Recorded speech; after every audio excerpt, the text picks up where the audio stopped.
Hello everyone. मेरा नाम है डॉक्टर एकता मिश्रा और आज हम लोग डिस्कस करेंगे कि ब्लैक फंगस क्या है, किसको हो सकता है, इसके सिम्टम्स क्या हैं और इसका ट्रीटमेंट क्या है।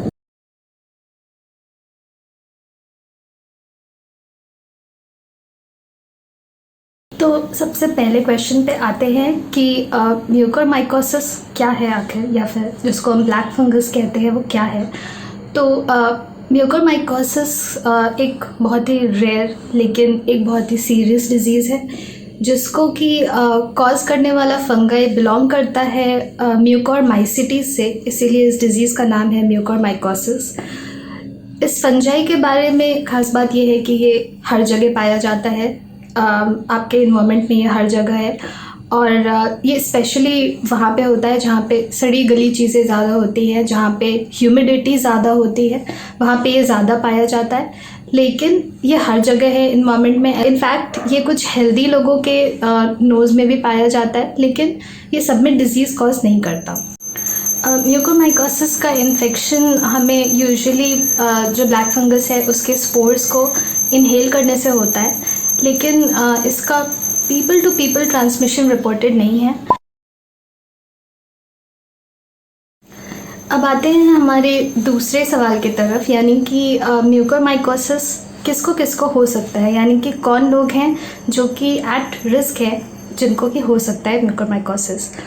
तो सबसे पहली बात तो ये है कि ये सिर्फ इम्यूनो कॉम्प्रोमाइज़ लोगों में हो सकता है। जो भी इम्यूनो कॉम्पिटेंट हैं, हेल्दी हैं, उन्हें म्यूकोरमाइकोसिस नहीं हो सकता। तो क्योंकि आजकल पब्लिक में बहुत ही डर फैला हुआ है ब्लैक फंगस के अगेंस्ट और सब लोग बहुत ही एक्स्ट्रा प्रिकॉशंस ले रहे हैं उसके लिए, तो सबको डरने की ज़रूरत नहीं है। ये सबको नहीं होगा, जनरल पब्लिक को ये नहीं होगा, सिर्फ उन लोगों को होगा जो लोग पहले से इम्यूनो कॉम्प्रोमाइज्ड हैं। आजकल जो म्यूकोरमाइकोसिस ज़्यादा पाया जा रहा है वो कोविड पेशेंट्स में आफ्टर द रिकवरी, यानी कि ठीक होने के 10-15 दिन तक, और अगर स्पेशली अगर वो डायबिटिक है और उनका डायबिटीज़ अनकंट्रोल्ड है तो उन लोगों में ये पाया जा रहा है।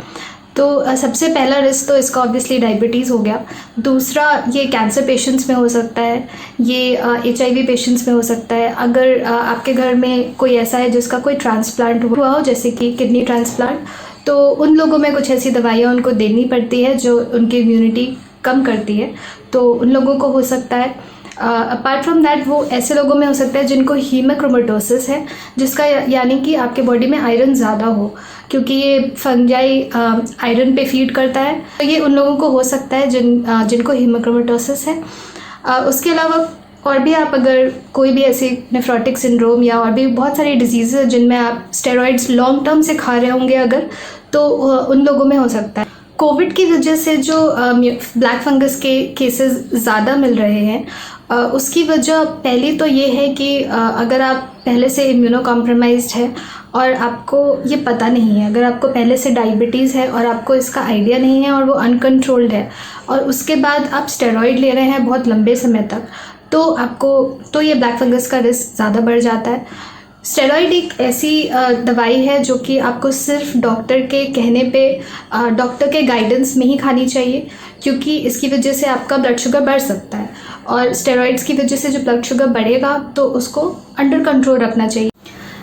आजकल इंडिया में माइल्ड कोविड पेशेंट्स भी स्टेरॉइड ले रहे हैं, तो अगर आपका कोविड टेस्ट पॉजिटिव आया है तो आप बिल्कुल भी इमीडिएटली स्टेरॉइड स्टार्ट प्लीज़ ना करें, सेल्फ प्रिस्क्राइब बिल्कुल ना करें। अगर आपका ऑक्सीजन सैचुरेशन कम हो रहा है, अगर आपको कोई किसी भी टाइप का हाइपोक्सिया है या फिर 10 दिन तक फीवर है, वो ठीक नहीं हो रहा, तो उस केसेस में आपको डॉक्टर के गाइडेंस में स्टेरॉइड स्टार्ट करना है। अदरवाइज़ हर कोई स्टेरॉइड स्टार्ट नहीं करना चाहिए।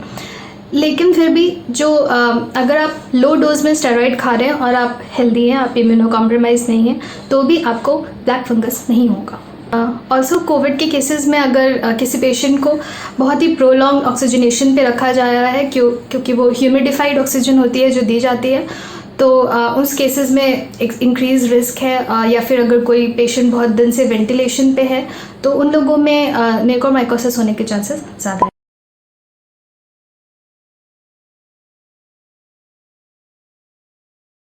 अब हम बात करेंगे ब्लैक फंगस के सिम्टम्स के बारे में। तो सबसे पहले तो आपको यूनिलैटरल यानी कि सिर्फ एक साइड में, या तो सिर्फ राइट साइड में या सिर्फ लेफ़्ट साइड में हेडेक हो सकता है। आपके आइज़ के अराउंड स्वेलिंग हो सकती है। आपका नोज़ और साइनस ब्लॉक्ड हो सकता है, पेन हो सकता है। सीवियर केसेस में ब्लैक डिपॉजिट्स हो सकते हैं, जैसी फ़ोटोज़ आपने देखी होगी इंटरनेट पे कि वो नोज़ पे, आइज़ में ब्लैक डिपॉजिट्स आपको दिख सकते हैं, विच इज़ एक्चुअली क्योंकि वो फंगस आपकी स्किन को इरोड कर रहा है। विजुअल डिस्टर्बेंस हो सकता है। आप बहुत लोग अपनी आई साइट लूज़ कर देते हैं म्यूकोरमाइकोसिस के पेशेंट्स, क्योंकि ये फंगस आपके रेटिना के आर्टरी को ब्लॉक कर देता है। अगर आपको ऐसे कोई भी सिम्टम्स हैं तो आपको इमीडिएट डॉक्टर के पास जाना चाहिए, और वहाँ पे वो आपकी हिस्ट्री, सिम्टम्स के बेसिस पे आपका डायग्नोस्टिक टेस्ट भी कर सकते हैं, CT MRI करवा सकते हैं।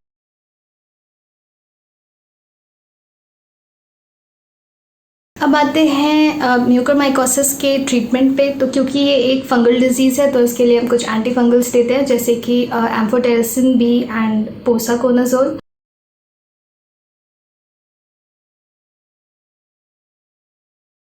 नेक्स्ट इम्पॉर्टेंट क्वेश्चन है कि इसको प्रिवेंट कैसे कर सकते हैं। तो सबसे पहले ये इम्पॉर्टेंट है कि आप रिकग्नाइज़ करें कि आप एट रिस्क हैं। अगर आपने रिसेंटली कोविड से रिकवर किया है, अगर आप लॉन्ग टर्म ऑक्सीजनेशन पे थे या वेंटिलेशन पे थे, अगर आपको पहले से आप बहुत टाइम से स्टेरॉइड ले रहे हैं, या फिर अगर आप इम्यूनो कॉम्प्रोमाइज्ड हैं, या फिर वेरी इंपॉर्टेंट कि अगर आपको डायबिटीज़ है वो अनकंट्रोल्ड है, अगर आपको पता नहीं था और वो अनकंट्रोल्ड है, तो इन सब केसेस में उसके बाद अगर आपको इनिशियल सिम्टम्स आ रहे हैं, जैसे कि हेडेक, स्वेलिंग और पेन और कंजेशन, नेज़ल और साइनस में कंजेशन, तो इन सब को आप प्लीज़ इग्नोर ना करें and immediate medical attention seek करें।